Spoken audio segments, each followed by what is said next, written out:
Hello दोस्तों, आज हम लोग सीटेट PYQ पेपर 1 जो कि 7 फरवरी 2026 को एग्ज़ाम हुआ था। इसमें हम लोग मैथ पैडागोजी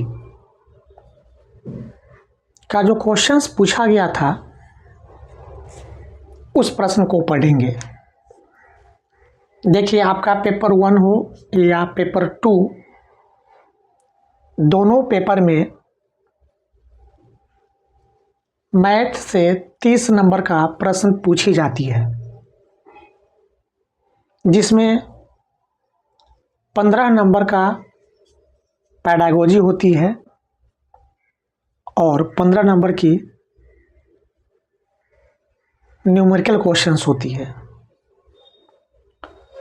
पैडागोजिकल क्वेश्चंस कहने का मतलब है कि बच्चे को आप गणित किस तरह से सिखाएंगे क्लास में, यानी मैथ पैडागोजी, गणित का शिक्षण शास्त्र।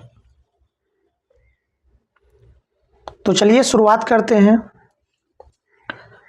सीटेट PYQ पेपर 1 7 फरवरी 2026 में मैथ पैडागोजी से पूछा गया क्वेश्चंस।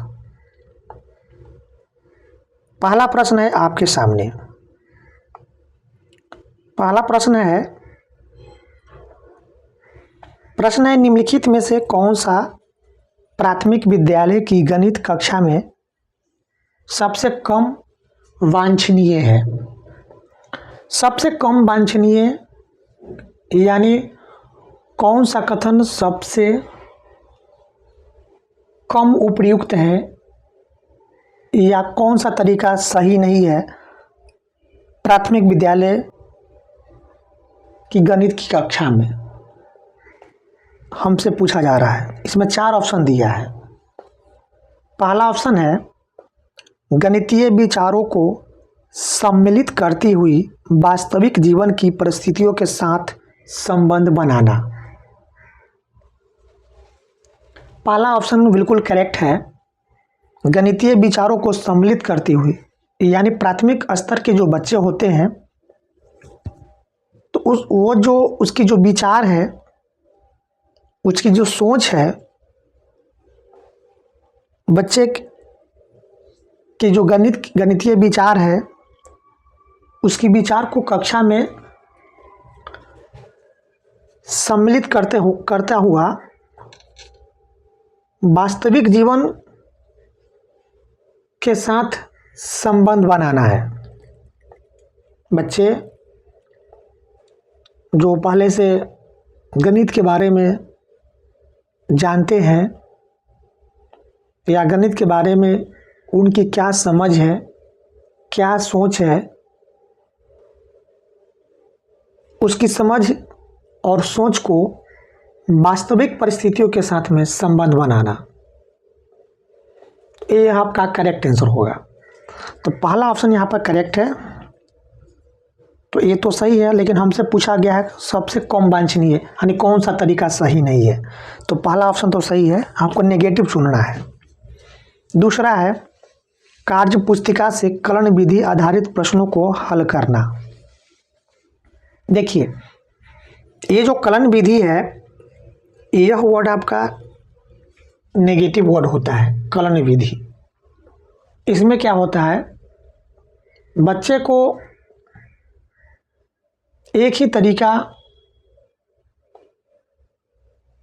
से रटवाना या केवल एक ही तरीका से स्टेप्स बाय स्टेप बताना, ये आपका कलन विधि होती है। तो कार्य पुस्तिका से कलन विधि पर आधारित प्रश्नों को हल करना, यह नहीं होनी चाहिए गणित की कक्षा में। तो कलन विधि ये आपका नेगेटिव वर्ड होती है, तो यह ऑप्शन आपका बिल्कुल गलत हो जाएगा। यह ऑप्शन जो है आपका बिल्कुल गलत है। और हमसे पूछा गया था कौन सा कम वांछनीय है, तो यहाँ पर ये ऑप्शन 2 गलत हो जाएगा। ऑप्शन 3 को देखता हूँ। कक्षा में समस्या समाधान पर खुली चर्चा को समाकालित करना। हाँ, कक्षा में क्लास में समस्या समाधान पर खुली चर्चा कराना चाहिए। तो ये आपका सही है, ये ऑप्शन सही है। और ऑप्शन 4 है कक्षा में अंतर्देशीय अवधारणाओं को प्रोत्साहित करना। अंतर्देशीय अवधारणा कहने का मतलब है कि बच्चा अपने मन में किसी चीज़ के बारे में किस तरह से उसको समझ रहा है, किस तरह से अनुमान लगा रहा है किसी चीज़ के बारे में, तो उसकी अवधारणा को प्रोत्साहित करना चाहिए। ठीक है, तो ये ऑप्शन आपका बिल्कुल सही है। लेकिन जो ऑप्शन 2 है कलन विधि, तो हमसे पूछा गया था कि प्राथमिक विद्यालय की गणित की कक्षा में सबसे कम वांछनीय यानी कौन सा तरीका सही नहीं है, जो गैर जरूरी है, तो ये आपका कलन विधि है। तो यही ऑप्शन आपका सही होगा। ऑप्शन 2 यहाँ पर करेक्ट आंसर होगा, कलन विधि। कलन विधि जो होगा ना, ये आपका नेगेटिव वर्ड होता है। ठीक है, तो करेक्ट आंसर होगा ऑप्शन 2 हो जाएगा। क्या होगा? ऑप्शन 2 हो जाएगा आपका।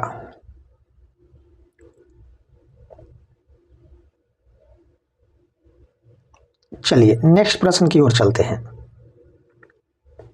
प्रश्न नंबर 2 है, निम्नलिखित में से कौन सा गणित में आकलन के सामाजिक दृष्टिकोण के संदर्भ में उपयुक्त है? पहला ऑप्शन है बच्चों के स्कूल के बाहर के अनुभवों को आकलन में लाना। हाँ, ये तो बात सही है, बच्चे के स्कूल के बाहर के अनुभव को आकलन में लाना है। यानी गणित में आकलन का मतलब उसको ग्रेड और अंक देना नहीं होता है। आकलन का मतलब होता है कि बच्चे को गणित में सीखने में कहाँ तकलीफ हो रही है, कहाँ नहीं समझ पा रहा है, बच्चे गणित को किस तरह से सीख रहा है, इसी को कहते हैं गणित में आकलन। तो ऑप्शन ए तो सही है, बच्चों के स्कूल के बाहर के अनुभवों को आकलन में लाना। यानी बच्चे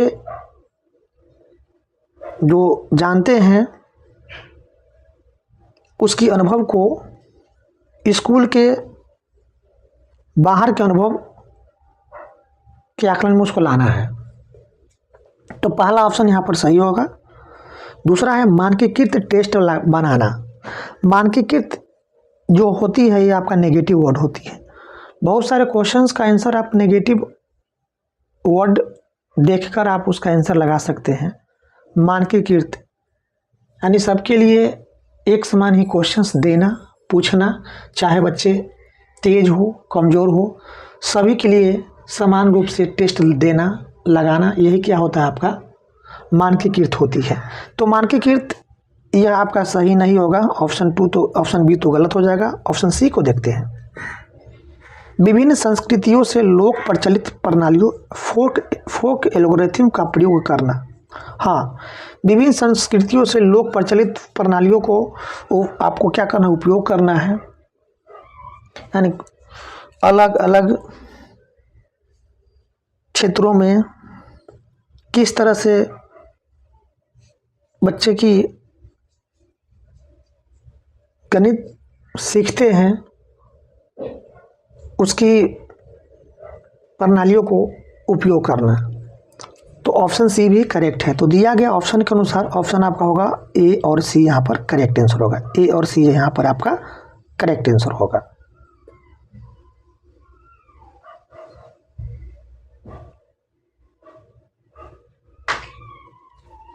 अगला क्वेश्चन है, क्वेश्चन नंबर 3 है।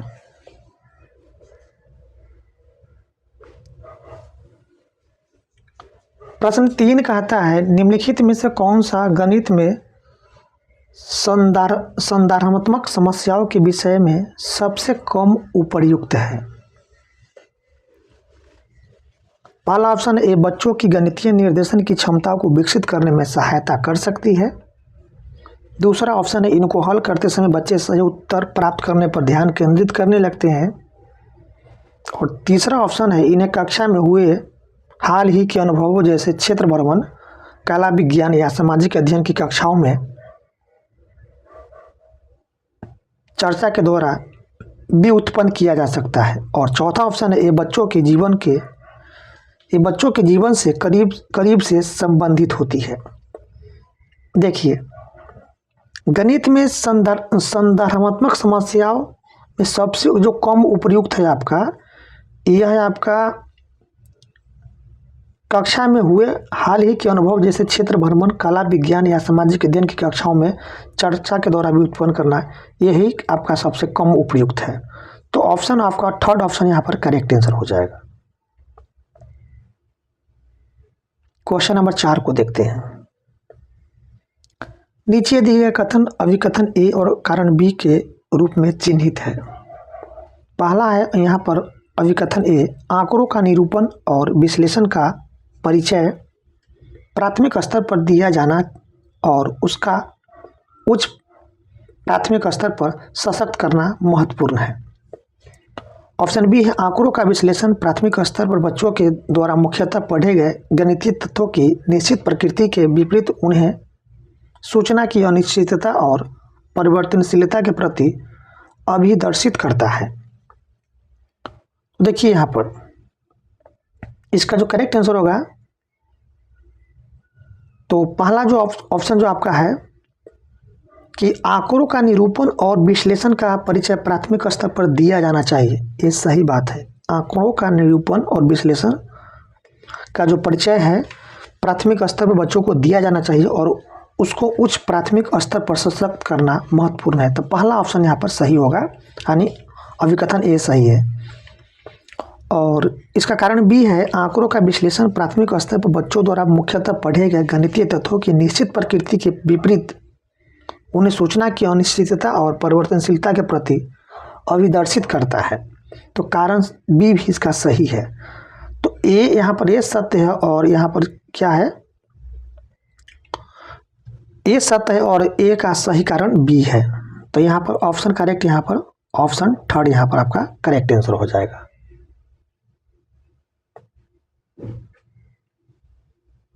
नेक्स्ट प्रश्न है,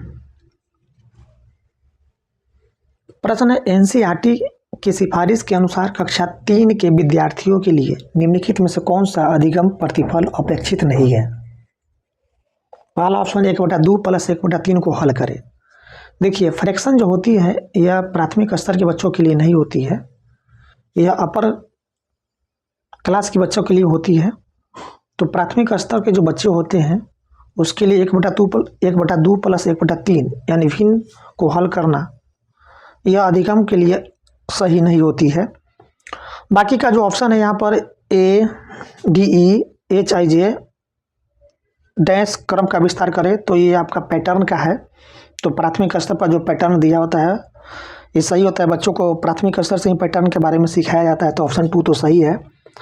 ऑप्शन थर्ड को देखते हैं, एक डिब्बे में 12 गेंद है तो ऐसे 5 डिब्बे में कितने गेंद होगी, ये आपका ये भी ऑप्शन सही है। यह इमारती सवाल है क्योंकि बच्चों को जब आप 12 गुणे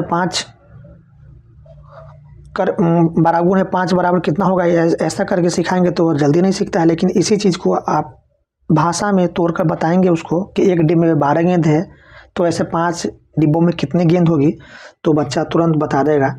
तो यह जो है एक तरह का इमारती सवाल है। तो ऑप्शन थर्ड भी सही है। और क्या 15 गुणे 4 बराबर है 4 गुणे 15 के, तो बच्चा छोटे ही बड़ा कौन बड़ा है कौन छोटा है कौन बराबर है, इससे ये बच्चा प्राथमिक स्तर पर जानते हैं, सीखते हैं। तो ऑप्शन फोर्थ भी सही है। लेकिन 1/2 + 1/3 ये जो फ्रैक्शन होती है, जो वीन होती है, इसका सवाल का जो है ना हल बच्चा प्राथमिक स्तर पर नहीं कर पाता है। तो ऑप्शन 1 जो है यहाँ पर ये सही नहीं है। तो हमसे पूछा गया था कि कौन सा जो है ना प्राथमिक स्तर पर यानी कक्षा 3 के विद्यार्थियों के लिए अधिगम प्रतिफल, सीखने का प्रतिफल जो है ना वो अपेक्षित नहीं है। तो 1/2 + 1/3 को हल करना यानी फ्रैक्शन जो है ना यह आपका अपर क्लास के लिए होती है, ठीक है, प्राथमिक क्लास के लिए नहीं होती। तो ऑप्शन 1 यहाँ पर आपका करेक्ट आंसर हो जाएगा। तो दोस्तों आज की वीडियो में आज के लिए इतना ही। आज हम लोग पढ़े सीटेट 7 फरवरी 2026 पेपर 1 में मैथ पैडागोजी से जो क्वेश्चंस पूछा गया था उस प्रश्न को आज हम लोग डिस्कस किए। तो इस तरह की वीडियो देखने के लिए हमारे चैनल मिथिलेश एकेडमी को सब्सक्राइब कर लीजिए, ताकि जो भी वीडियो हम लेकर आएंगे इसकी जानकारी सबसे पहले आपको मिलती रहेगी। धन्यवाद।